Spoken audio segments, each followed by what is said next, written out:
and Cheserek is, sorry, I'm confusing myself. Cheraisi is in is in Georgia. Cheserek is in North Carolina. Hata mwezi kunisaidia. Unajua majina yetu, both of you munaanza na CH. And I'm Chepkoi too, you know? That's very interesting. So, I want to welcome you guys to be part of this show. Tunaongea kuhusu the financial bill, which wabunge wengi wamesema kwamba they are going to pass it as it is, especially wale wa Kenya Kwanza. On the other side, wale wa Azimio wamesema they will not be part of it at all. So sisi hapa kazi yetu tu ni kutoa maoni. Na maoni yetu ni maoni yetu. Hatuna filters. Sisi, we are not sycophants of any party. Sisi tutasema tu jinsi tunavyoona. You know, I mean, these guys are very smart. They know what they are doing. Karibu Cheserek. Karibu Cheraisi. So, Asante. Thank you so much. So, before we continue, niliona a few days ago, President Ruto aliongea na akatetea kwamba we want housing, inaitwa nini? Am I putting it correctly? What is it, Cheserek? I think it is one of the Inaitwa housing key what? pillars of housing fund. Housing levy. Yes. So this housing fund imeleta utata nyingi sana. Na sisi hapa Marekani tunanunua hata sisi manyumba. And we want to say as how it is, how we know it's going to work. Is it really a priority to Kenya, a struggling economy?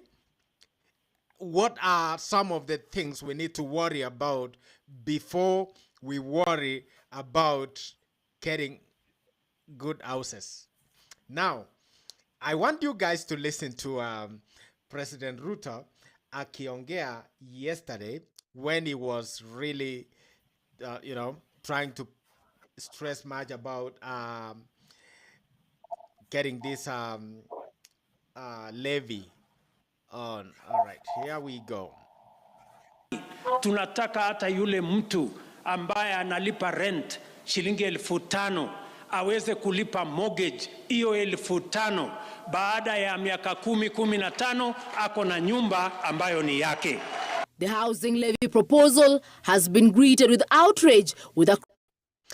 Now, so what did you hear, Cheraisi? I think Cheraisi is a little bit... Yes. One second. Okay, Cheserek, come on. So, Zep na Cheraisi amjambo, and how is everyone in Kenya following Zep? My name is Cheserek, like Zep has said, naishi hapa North Carolina. Cheraisi yako Atlanta, Georgia, not far from here, about 6 hours. And I live close to the capital city of Raleigh, North Carolina, which is called Raleigh. So I hope in Kenya everyone is doing fine, and all the supporters of or the followers of Zep. Zep, I think let me start it this way. How did we first get here? How did we first get to the point where now the most contentious issue that is being discussed is about the housing levy? It is one of the promises. I'm one of the supporters of Kenya Kwanza. I'm one of the supporters of the president. I just wanted to make that as a disclaimer, because I campaigned for this government when I was home last year, and I think Cheraisi also was part of the major team that was part of the Kenya Kwanza strategic team in the diaspora and a lot of things in Kenya. Now, the president promised the Kenyans about housing, that housing was going to be among the key pillars in this administration, And housing was among the things that was going to help to generate employment. So I just wanted to bring that on the record so that people could understand maybe where did it come. And now I think the president wants to implement his plan. And his implementation of the plan, for some of you that know, nothing can be implemented without funding or without money. Okay? And now I think the president wants money for the plan to be implemented, which he promised to people. And that is why he said in that clip, even some of the members of parliament or the leaders that were sitting there yesterday, they were part of the campaign team that really discussed about the housing. I think the contention is this: where is the money going to come from? That is number one. Number two, is it really something that he should have continued to do it, or something that he should scale back based on the economic condition or whatever the country is facing? And I think that is where it is generated right now. So Zepnas Jerais vile mimi nasema ni hivi. 2008, and I think Jerais knows this very well, for some of us that were here, 2007, 2008, Obama inherited almost an economy that was being shattered in this country. I mean, there was no jobs. In 2008, actually, I mean, I graduated 2007. There was absolutely no jobs in America. The jobs were missing.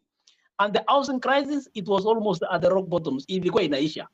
Let me tell you, when Obama took it over in 2008, not a single tax was raised for ordinary people. Not a single levy was introduced.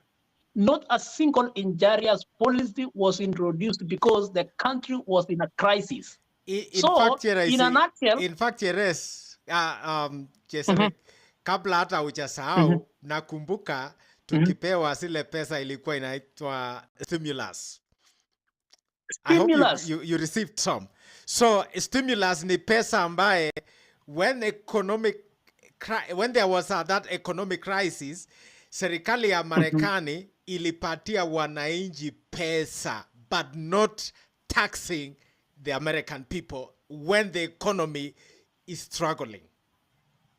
Continue. Exactly. So in fact, I was going to come down to that another particular reason. Sorry. The point is, the program was right. I mean, the idea of the president of housing is actually right, that Kenyans are suffering. Every country in the world, ukienda Georgia saizi, the state of Georgia probably is lacking about thousands of houses behind. Ukikuja hapa North Carolina, we have 6,000 shortage of houses. Entire America, as we speak, there is a shortage of 8 million houses. A shortage of 8 million houses. But guess what? Implementation of a program like this should be done when the economy is doing well. And how do you deal with the economy? You give the banks an ability to lend the money. So in other words, what you are saying, ni kile ambaye mimi nimeelewa. We don't want a government that is doing everything. In fact, I was of the opinion kwa ile Hustlers Fund ikuwe given by the banks, institutions that are dealing with money. Kazi ya serikali, if the government want to give them stimulus, then they can give them money and give regulation, or now they can disperse it to the public and collect it back from the... We don't have a mechanism to even go to the people and say, hey, bring back this money that we gave you. Now, we are overburdening the government, asking them to run again mambo ya housing. In America, US government has nothing to do with the mambo ya manyumba.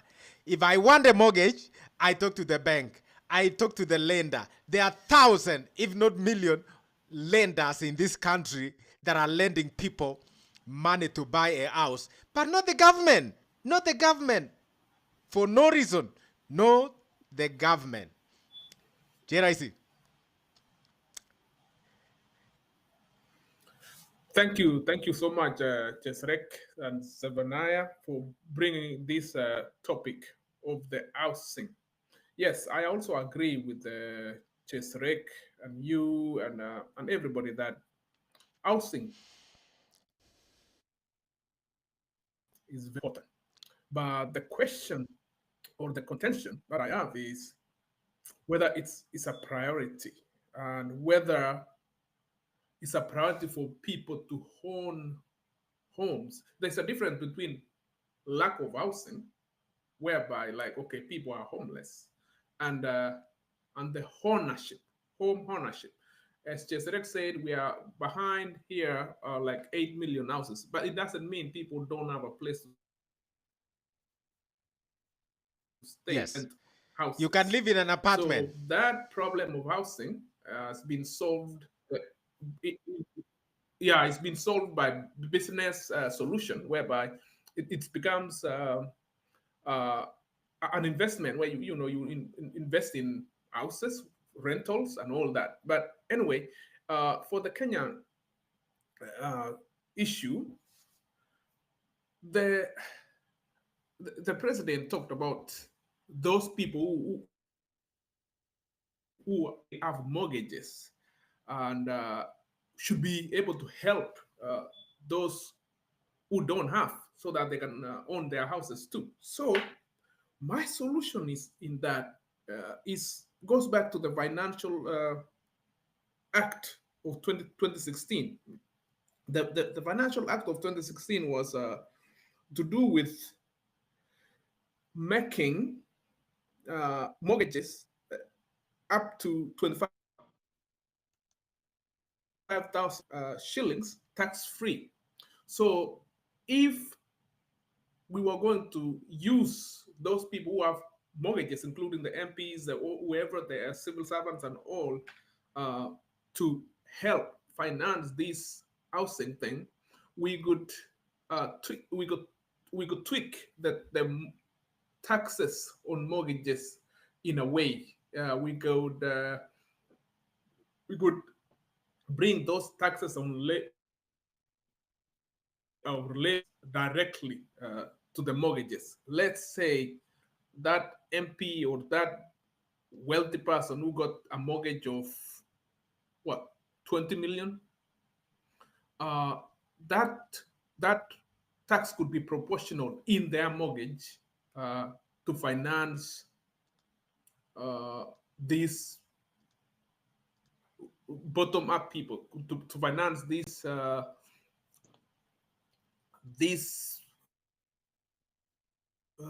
money to build houses. Because the president made a case yesterday that, okay, those people who are employed, who have access to the mortgages, are trying to deny those who don't have it because you have a mortgage yourself. So we could look at the financial bill of 2016, which is still in effect. It exempts quite some good money, some good taxes on the mortgages. So they could revise that, still put those taxes into those mortgages, or anybody who gets a mortgage should be able to proportionally help those who are not able to, if that's the principle. But as far as levying everybody's salary by force, like 3%, and then forcing them to put another 3%, you have to know that 3%, you force an employer, it will force them not to hire another person. They will have to rebudget their business to reflect that money they will have to forcefully contribute to their employers. Let's say somebody has 100 employees, or let's say 2,000 employees, and they have to contribute to each of them 3%. A company has to. Yes, yeah. Sauti yako inaenda ikipotea. Another way of saying they will increase pay. Well, I don't know. So okay. They will have to be forced to increase the pay by 3%. That's the point.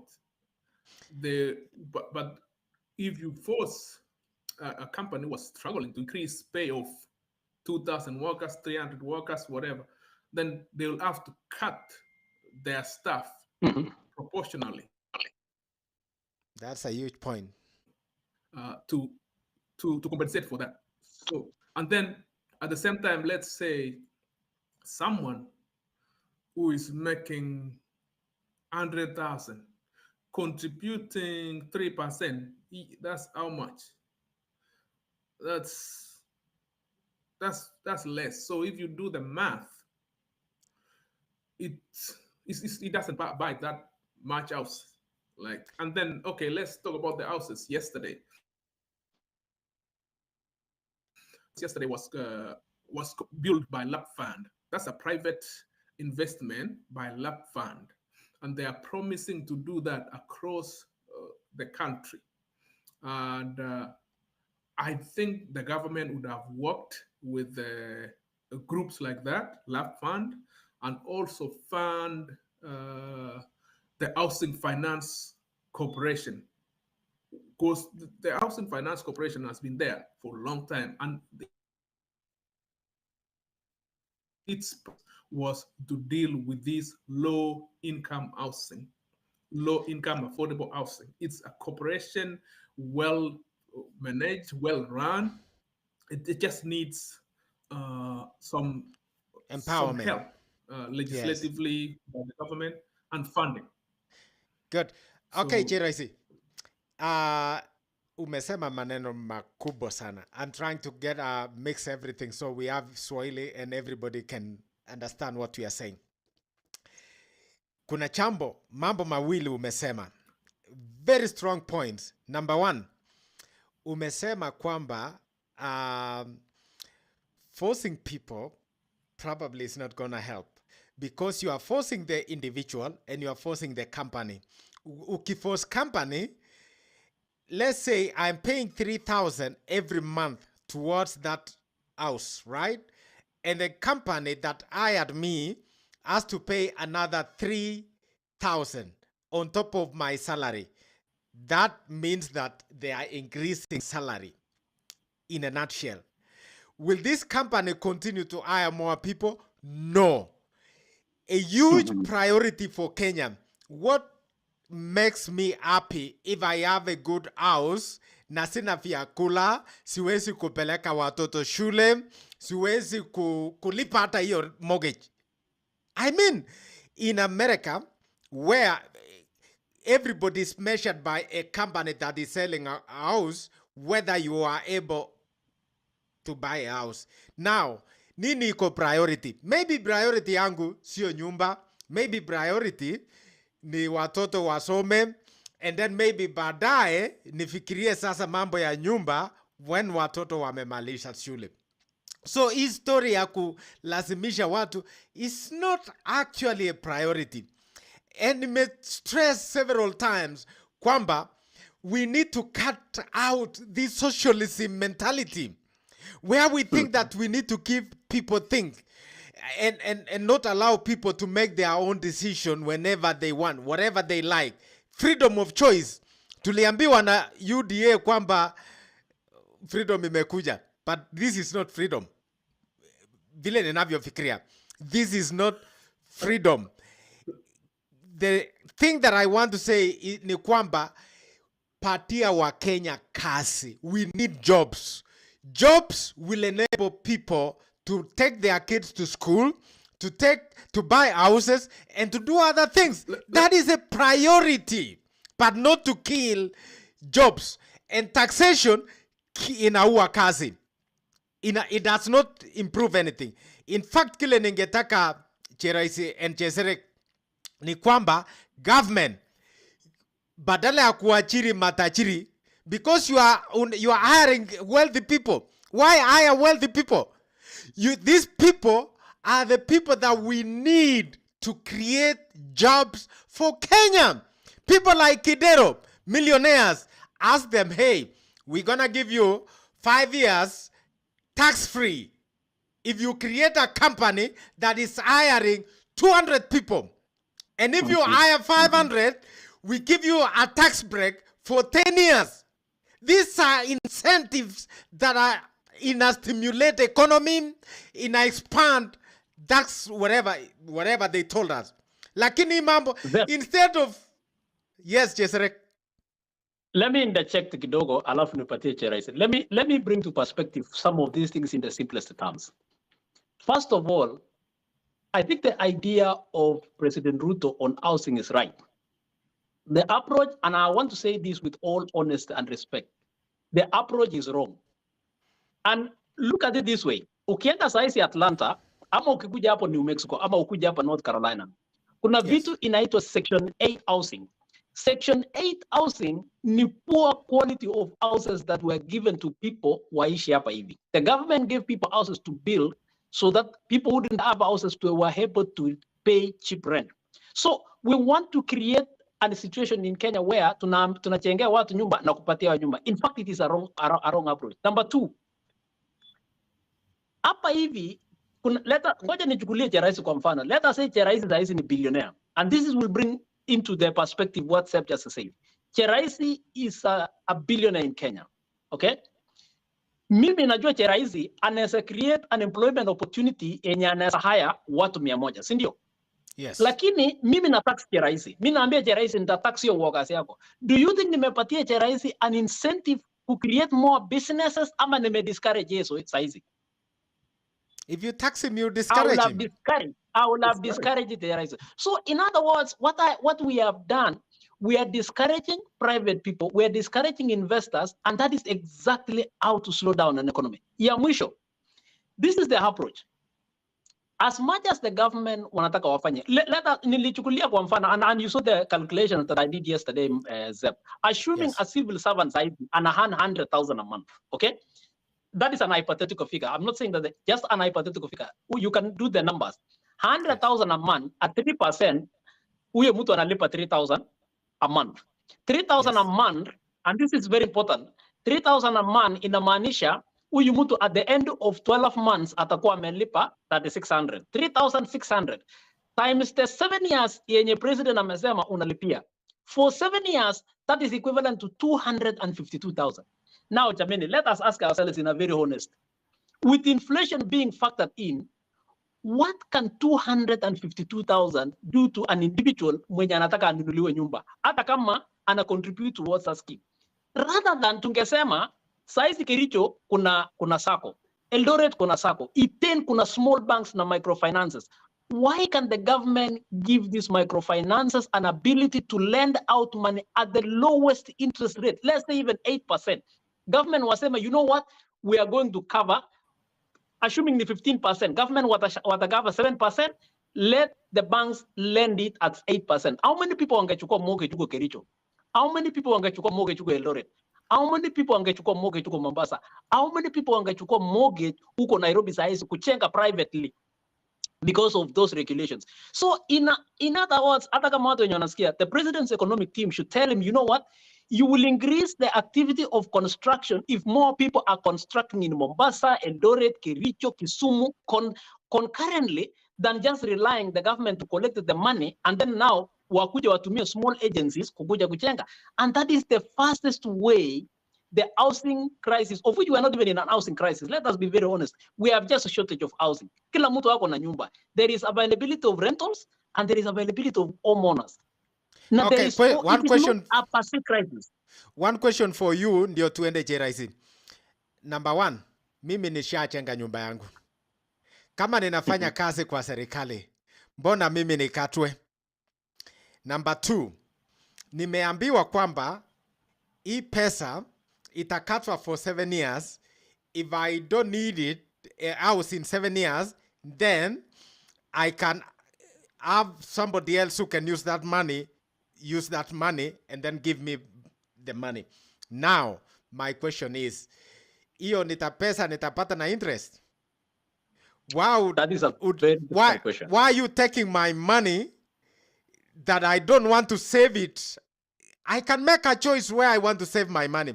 Na vile umesema, kama ingewezekana, if you really think that there is a crisis of housing in Kenya, toa plan. Kama hisi US, every community, you cannot build your own thing. Kuna wale who are managing the community. Sijui inaitwaje? Wow. HOA ndio ina determine the plan ya house. So you have a plot, unataka kujenga hapo, it has to fit the plan yenye imetolewa na HOA. So Kenya wangesema tunatoa tax ya mapati, tunatoa tax ya semendi, watu wachenge on their own, and then hizi plots imetolewa ichengwe according to the plan instead of burdening the government to do all this stuff. Jeraisi. Ama kabla Jeraisi aseme, siusikie Raila kwanza what he said about this, and then you can respond to that. Let's listen to Raila and then tell me what you think about his comment. Here we go. Unataka kutoza mtu ushuru ili ujenge yeye nyumba. Ulize yule ambaye anataka nyumba. Akubali yeye atatoa. Na yule ambaye ana nyumba anatoa ya nini? Kwa hii mambo ya kujenga manyumba ni vizuri, lakini kuna wengine tayari wako na manyumba. Hakuna haja kutoa hiyo toza hiyo ushuru. Haya yote ni sababu sisi tumesema hiyo sio sawa. Ukisema tutoza ushuru, watu waketi chini, wazungumze, waelewane. Okay, here we go, Jeraisi. Asante sana, Seth and Cheserek. I was going to emphasize one thing Mr. Cheserek said about the using SACCOs and local banks and all that. Actually, the government doesn't need even to put money into that. The only thing they will have to do is for central bank to lower the rates they're giving money to those banks. So right now, the central bank is charging about like 9%, 10% to the regular banks. If they can bring that down all the way to as low as possible, even 3%, that should be done. That agreement of getting affordable mortgages to everyone. It should be about affordable mortgages, not about the government building some slums houses in Mogotio, for instance, where in Mogotio is a rural area. Nobody has a problem with the house. People live in the houses hata kama ni nyumba ya nyasi, watu wako na manyumba. So not create a problem to the people, which is not a problem. Like right now, we define the problem to the people that, okay, the problem in Kenya is lack of houses. No, people have houses. The only thing is they don't, in the cities, maybe they don't own those houses. They rent those houses. But wako na manyumba. So I was emphasizing that, yes, the government can work out something with the with banks, with SACCOs, with all those mortgage providers, by lowering the rate at which the central bank gives money to the banks or lends money to the banks. Right now, in come at 9%, 10%, 20%. That's very high.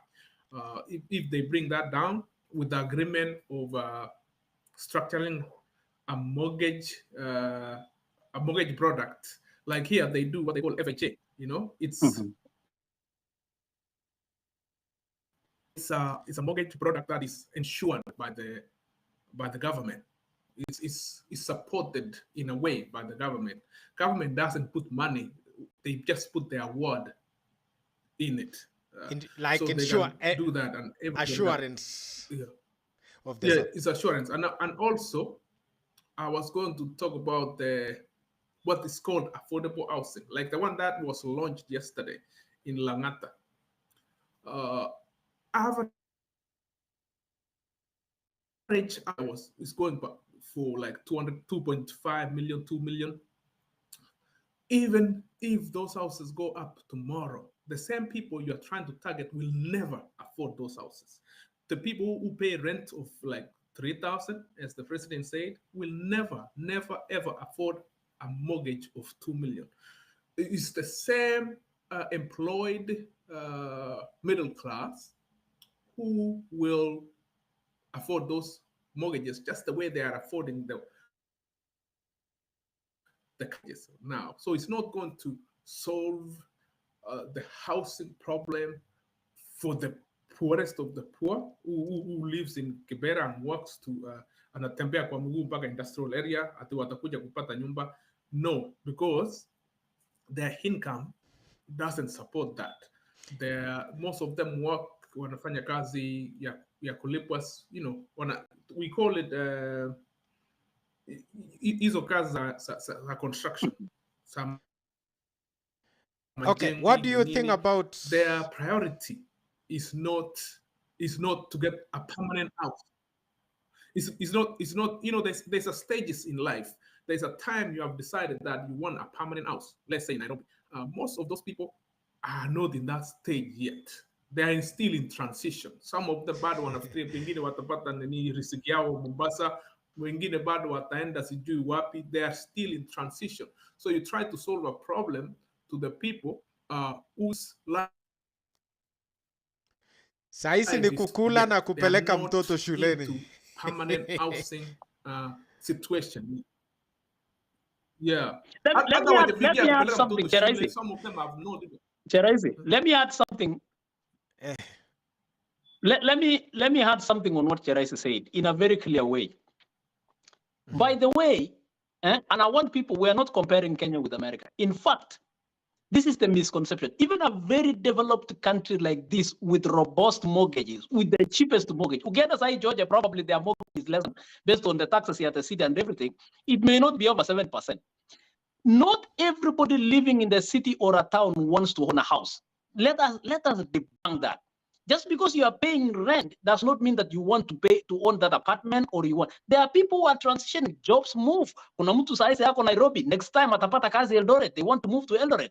Let us not make it as if everyone that is paying rental anataka kuown nyumba. Some people just want temporarily to live in an apartment while they invest in their house in retirement. Just like most of us, even here, there are so many Kenyans here who are investing in houses in Kenya, but they are living in an apartment here, though they can afford the mortgage here. So there is a great misconception about the plan that, okay, just because you are paying rent, no, you don't have to pay rent, pay mortgage. Give that person an ability or an option to choose, to say, you know what, let me get my mortgage, let Cheraisi anataka ajende huko Mogotio. Unaona? Let them get the mortgage from Nairobi, let them go and build his house where? In Mogotio. Unaona? At whatever time, at whatever terms yake. Lakini sasa tukichengea Cheraisi nyumba Nairobi. Nataka tumalize, but what I'm saying ni kwamba, like I said before, there are so many mortgage companies in America. The government can say, hey, if you are giving out mortgage, we will not tax you if you really want to support the Kenyan people. And you regulate these mortgage companies so that kama ninafanya kazi, nime-apply mortgage, I get approval, like vile Cheraisi alisema, get a surety from the government, kwamba I'm employed, I'll continue paying my rent, things like that. Just create a system and empower the private sector to run that job, but not the government. Tumeshindwa na mambo mengi. The other day, we were registering, sijui ilikuwa inaitwa nini, PIN number ama huduma number, it has failed. We did laptops, it has failed. Almost everything that we are touching is failing. Do not tell me. The other day we were working with Asla Fund, which has not been successful. People are getting less than 1,000 shillings, which is nothing, peanut. It's not money. So I would just say, I agree with Raila on the fact that he said, let people make choices. Have the conversation. Listen to what people want. Like Cheraisi amesema na Cheserek, unaweza choose kuishi apartment. That's your own choice because my priorities aren't your priorities. If I want a house, then I will choose. If I don't want a house, then I will make that decision. But the first thing that I would love the government to do, patia watu kazi. We need jobs. We need jobs. I couldn't say that more. Can you say a parting shot in 1 minute, Cheraisi? Okay, I want to really rush back to something in 1 minute on also on the tax fuel levy, which is going to be gone from 8% to 16%. This is something President Ruto and the team opposed since 2018. They opposed all the way until now. So that one is going to affect a lot. It will skyrocket the cost of living, the cost of goods, because when you levy the fuel, the trader, the business person will transfer those levies to the consumer, and they don't transfer them exactly at 16%. They transfer it at 30% and even 50%. So it's not going to be good. Lastly, the government with this finance bill, I was expecting the president to come out clearly on the measures the government is doing to reduce wasteful spending, legal wasteful spending. We are seeing the screams that hakuna pesa kwa serikali, but the spending is more, or is way more than we expect. We see the leaders going on private jets to all over the place. Nothing is we don't see anything or any effort to reduce the wasteful spending. Asante sana. Asante Jeraisi. Cheserek, parting shot. My parting shot is this, Sep and Cheraisi. Tax policies can affect everything. A poor tax policy will affect even investors. At the moment, as we speak, even if we talk about jobs, we are not doing anything to attract investors with these tax policies. With this, the way things are going, if the tax policy is going to be like this, expect zero investor. Let me tell you one thing that most foreign companies, we give you direct knowledge from here. If Coca-Cola wants to go and expand in Kenya right now from Atlanta, if Home Depot wants to go to Kenya to do construction, they will look at the tax policy of the country. If it is punitive, just like the way corporate tax and all those, they will not come. Ya mwisho, I'm hoping Kenya Kwanza implements their manifesto. I will point at one thing that was going to benefit the pastoralists, and I'm sure in this audience, they are pastoralists. Yesterday, Moses Kuria and Sema, we want to export 700,000 cows to Indonesia or one of those Malaysian countries. Why should we export cows when Kenya Kwanza told us we are going to generate a lot of industries out of the ice, oofs? So we export the cows, and then what? What about the industry of the latter industry that they promised? I mean, these are some of the things in Kenya Kwanza is drifting. And if you don't stick to it, they will lose focus, and then they will start now like, okay, where did the rain start beating us? Small things like those ones, small things like this tax policy, I would want them to study what the US is doing in mortgages, what the US is doing in terms of attracting more investments in Upper America. And let me tell you, and this is the final. Actually, a lot of American companies wants to leave China. I will say this, and I hope somebody in the president's circle listens to this. A lot of American companies wants to leave China because of the financial crisis, and because of the dollar de-dollarization. Kenya is a good opportunity. Create a conducive tax environment, and you will be able to attract all those factories in Kenya. Otherwise, it are other countries. So thank you guys for joining in.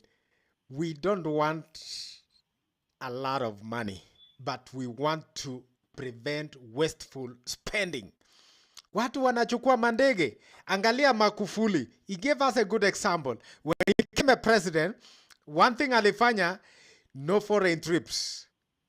Nashangaa hata hizi za Kenya. Mtu anatoka, like tulikuwa tunasema na ndugu yangu Cheserek, the other day, wa Kenya wanakimbia kula Australia, shining. Lakini minister wa tourism, ako hapa Jamaica. Doing what in Jamaica? How many Jamaicans will come to Kenya for tourism? Badala ya kwenda Australia, where our athletes are shining, to get Australians waende Kenya. Jamaica is struggling like us. They won't bring us anything. In fact, they want tourists waende kwao. So, minister wetu anaenda huko. So, this trips yenye watu wanafanya, we're wasting a lot of money. Watu wanaenda na private jets when we are telling wananchi kwamba there is no money. Wasteful spending. Number 2, taxation, like Jeres and Jeraisi and Cheserek wamesema. We need to cut down. If you want to stimulate your economy, taxation. Cut it down. Hata kama tuko na pesa kidogo, I know tuna madeni, but unge-stimulate a growth of economy, which could be, kama Ruto angeenda and renegotiate hizo madeni zote so that he can get maybe at least 1 year, 2 years to stimulate economy, and then we can pay. Because kuna refinancing, of course, we refinance all debts in America. Hakuna deni wezi kurefinance. You can renegotiate with new terms, with better interest rate. Lakini kusukuma wa Kenya, you killing the economy. Anyway, thank you guys. Whoever was able to join this conference or wherever, this show, kindly share this message. And I want to tell you, these guys have a lot of information. So usisahau kufuata Jeraisi? Jeserick. Okay. Tafuta hawa on Facebook. Kuna a few comments ningesoma. Let me read it so that watu wajue kwamba we are listening to what they are saying. Yatora nasema. Sir, before you read, yes. Yes. I got something real quick of the information, internet and all everywhere. I was seeing African most visited countries. Yes. By tourists. Africa's most visited countries. Egypt receives 11 million tourists. Morocco receives 10.9 million. Tunisia 6.4. South Africa 5.7. Kenya 1.4. Tanzania next at 1.5, and na zingine. So ukiona Kenya is like number 6 uko. Egypt, Morocco na nini although they don't have the best touristic destinations around, yes. But inatushinda na environment, vile Jeserick alikuwa akisema, watu wanafanya hesabu, wanaangalia how their dollar will go when they visit Kenya. How is the spending, how is the environment, how is the peace, how is everything. So we need to look at that. Asante sana. Sorry for all right. Yator Kimutai anasema housing will fail just like Hustler Fund imefail. Kip Koske anasema banks in Kenya and media are doing business with government, which is really, really, really bad. Let other plans, mtu anaitwa Njuguna anasema, let other plans be implemented. This housing program should be put aside. And nimeona comments nyingi ya watu wengi. I was just following and hold on in a minute.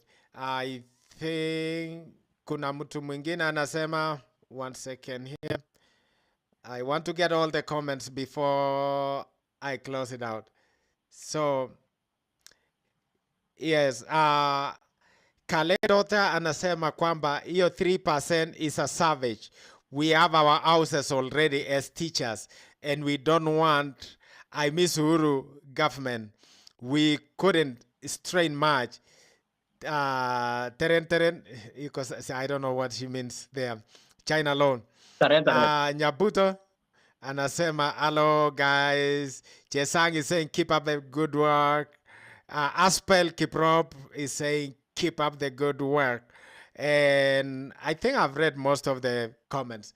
But thank you guys. We will be coming back soon for more discussion.